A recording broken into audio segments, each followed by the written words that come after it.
सारा सुपड़ा साफ करने से कोई रुकेगा नहीं। जो जड़ है उसको साफ करना पड़ेगा। पण 42% की कॅल्क्युलेशन कसे चेंज होतात याच्याने काय होणार आहे? मी तुम्हाला सोपं उदाहरण देतो, जास्त बोलणार नाही, सोपं उदाहरण देतो मी तुम्हाला।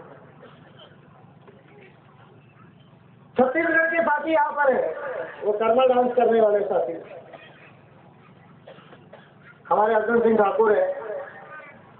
आज मैं स्वाभिमान के साथ बोल सकता हूँ कि दंतेवाड़ा और जगदलपुर के अंदर नहीं हुआ होगा, लेकिन अगर कोई बहुजन समाज का ऑर्गेनाइजेशन अगर आज आदिवासियों के अंदर चले गया, आंध्रा बॉर्डर पे, झारखंड बॉर्डर पे, तो मैं दावे के साथ कहता हूं कि राष्ट्रीय प्लान अम्बेडकरिज्म को कामयाब करने का और एम्बस जो है आदिवासियों के अंदर झारखंड बॉर्डर और आंध्रा बॉर्डर तक पहुंच सकता है।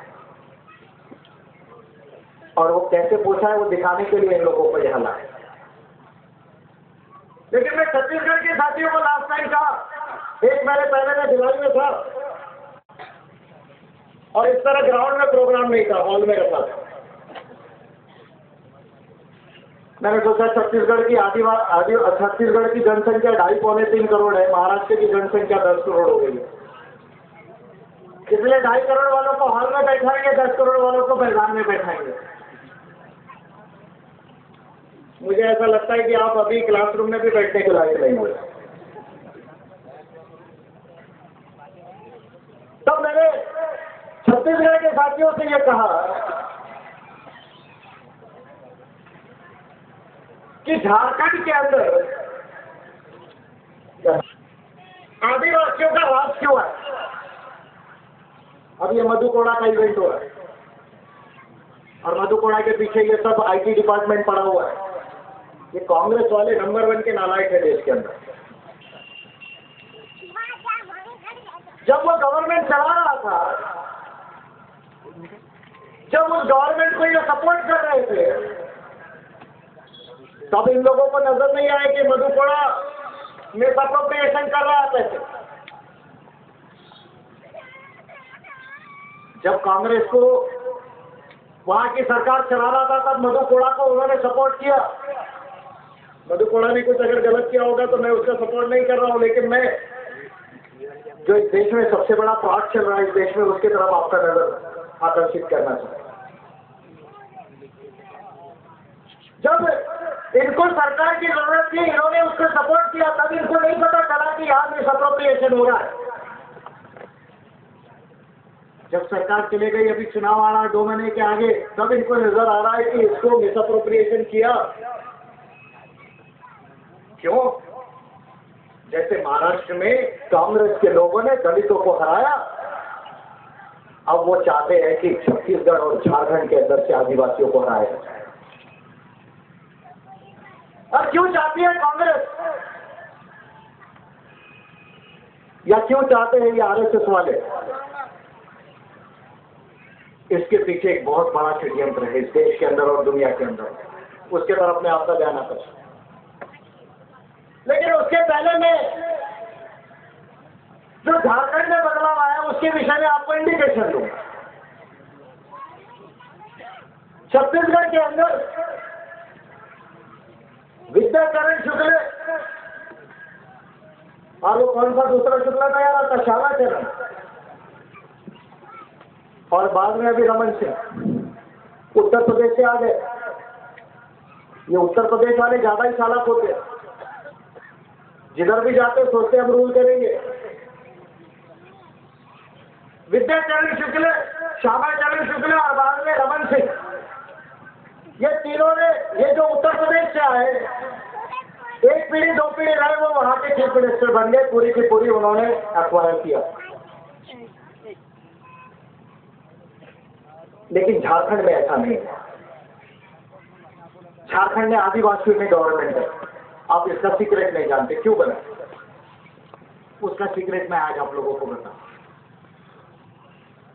झारखंड के अंदर, और ये झारखंड की बात इसलिए मैं कर रहा हूं जानबूझ के, क्योंकि बिरसा मुंडा की मूवमेंट में क्या क्या चेंजेस लाए,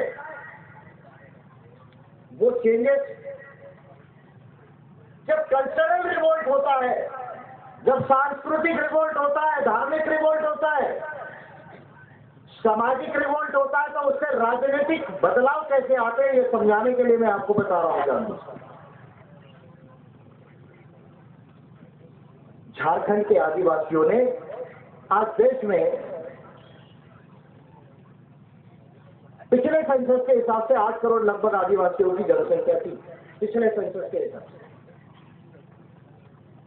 8 करोड़ आदिवासियों में से 80 लाख आदिवासियों ने यह डिक्लेयर किया कि हम हिंदू नहीं। Very important point to be noted. Mahavir ji ने क्या डिक्लेयर किया है मैं नहीं जानता, उनसे पूछूंगा कार्यक्रम होने के बाद। 8 करोड़ आदिवासियों ने 80 लाख आदिवासियों ने 10% of the total Adivasi population they declare that we are not Hindu. और इस 80 लाख लोगों में लगभग 40 से 42 लाख लोग जिन्होंने डिक्लेयर किया कि हम हिंदू नहीं, वो झारखंड के लोग। झारखंड और छत्तीसगढ़ में आदिवासियों की जनसंख्या लगभग बराबर है,